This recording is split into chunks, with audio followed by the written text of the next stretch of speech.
ಚುನಾವಣೆ ಟೈಮಲ್ಲಿ ಒಂದೇ ಒಂದು ಮಾತು, ಒಂದೇ ಒಂದು ಸ್ಟೇಟ್ಮೆಂಟು ಇಡೀ ಸಮುದಾಯದ ವೋಟಿಂಗ್ ಪ್ಯಾಟರ್ನ್ ಅನ್ನೇ ಚೇಂಜ್ ಮಾಡ್ಬಿಡ್ಬೋದು ಅಲ್ವಾ? ಇವತ್ತು ನಾವು ದಾವಣಗೆರೆಯಲ್ಲಿ ನಡೆದ ಅಂಥದ್ದೇ ಒಂದು ಘಟನೆಯ ಬಗ್ಗೆ, ಒಂದು ವಿವಾದಾತ್ಮಕ ಹೇಳಿಕೆಯ ಸುತ್ತ ಏನ್ ನಡೀತು ಅಂತ ನೋಡೋಣ.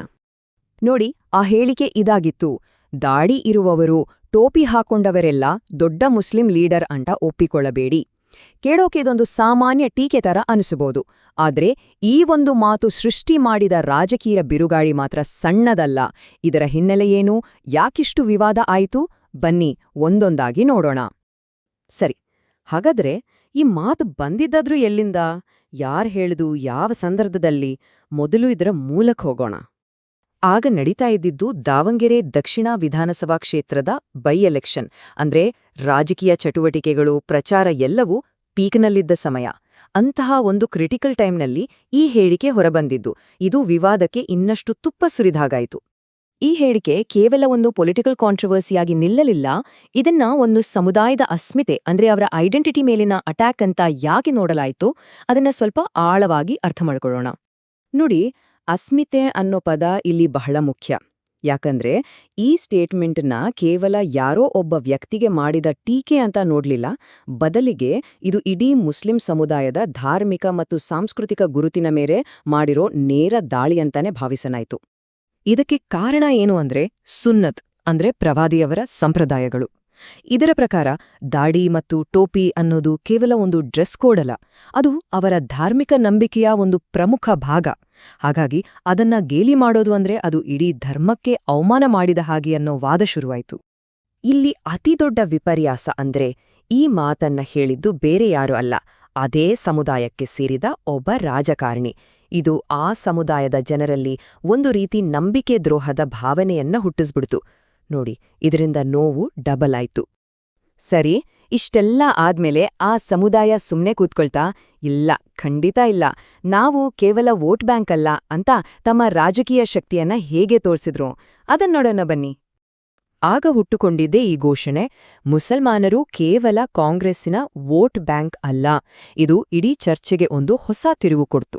ಇದು ಬರೀ ನೋವಿನಿಂದ ಬಂದ ಮಾತಾಗಿರ್ಲಿಲ್ಲ, ತಮ್ಮ ರಾಜಕೀಯ ಅಸ್ತಿತ್ವವನ್ನ, ತಮ್ಮ ಶಕ್ತಿಯನ್ನ ಗಟ್ಟಿಯಾಗಿ ಹೇಳ್ಕೊಳ್ಳೋ ಒಂದು ಪ್ರಯತ್ನವಾಗಿತ್ತು. ಹೌದು, ಸಮುದಾಯದ ಶಕ್ತಿಯಂದ್ರೆ ಬರೀ ವೋಟ್ ಹಾಕೋದಲ್ಲ. ರಾಜಕೀಯದಲ್ಲಿ ಪ್ರಾತಿನಿಧ್ಯ ಬೇಕು, ಆತ್ಮಗೌರವ ಮುಖ್ಯ, ಮತ್ತು ಎಲ್ಲಕ್ಕಿಂತ ಹೆಚ್ಚಾಗಿ ಯಾವುದೇ ಚುನಾವಣೆಯ ಲೆಕ್ಕಾಚಾರವನ್ನೇ ತಲೆಕೆಳಗು ಮಾಡುವ ಸಾಮರ್ಥ್ಯ ನಮಗಿದೆ ಅನ್ನೋದೇ ಆ ಸಮುದಾಯದ ನಿಜವಾದ ಶಕ್ತಿ ಅಂತ ವಾದಿಸಲಾಯಿತು.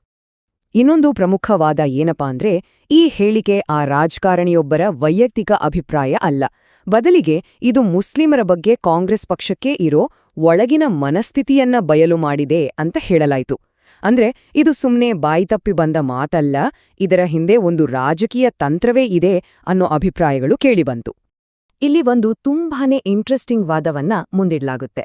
ಮುಸ್ಲಿಮರ ವಿಷಯಕ್ಕೆ ಬಂದಾಗ ಕಾಂಗ್ರೆಸ್ ಮತ್ತು ಬಿಜೆಪಿ ಈ ಎರಡೂ ಪಕ್ಷಗಳ ಮನಸ್ಥಿತಿಯಲ್ಲಿ ಅಂತಹ ವ್ಯತ್ಯಾಸವೇನೂ ಇಲ್ಲ ಅನ್ನೋದು ಆರೋಪ. ಮೂಲವಾದ ಹೀಗಿದೆ. ಇದು ನಿಜಕ್ಕೂ ಆಲೋಚನೆ ಮಾಡಬೇಕಾದ ವಿಷಯ ಅಲ್ವಾ?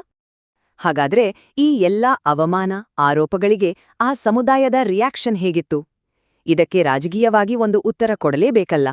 ಅದಕ್ಕಾಗಿಯೇ ಒಂದು ಸ್ಪಷ್ಟವಾದ ಕರೆ ಕೊಡಲಾಯಿತು.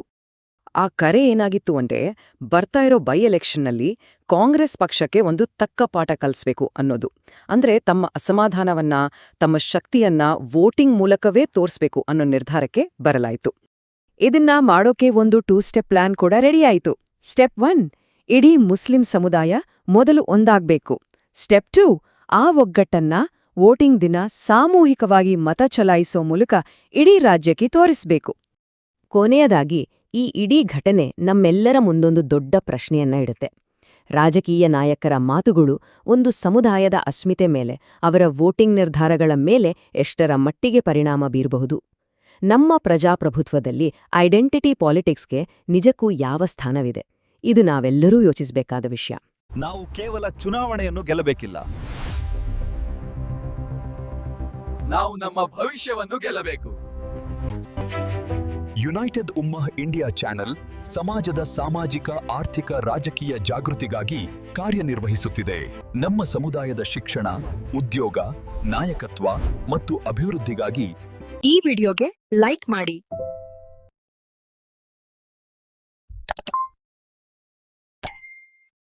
ನಿಮ್ಮ ಅಭಿಪ್ರಾಯಗಳನ್ನ ಕಮೆಂಟ್ನಲ್ಲಿ ಹಂಚಿಕೊಳ್ಳಿ.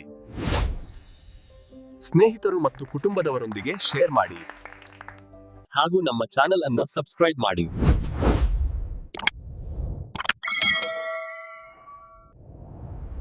ನಿಮ್ಮ ಒಂದು ಸಣ್ಣ ಬೆಂಬಲ ನಮ್ಮ ದೊಡ್ಡ ಬದಲಾವಣೆಗೆ ಶಕ್ತಿ ನೀಡುತ್ತದೆ. ನಮ್ಮೊಂದಿಗೆ ನಿಂತು ಜಾಗೃತಿಯ ಬೆಳಕನ್ನು ಹರಡಿದಕ್ಕಾಗಿ ಹೃತ್ಪೂರ್ವಕ ಧನ್ಯವಾದಗಳು. ಎಲ್ಲರಿಗೂ ಧನ್ಯವಾದಗಳು.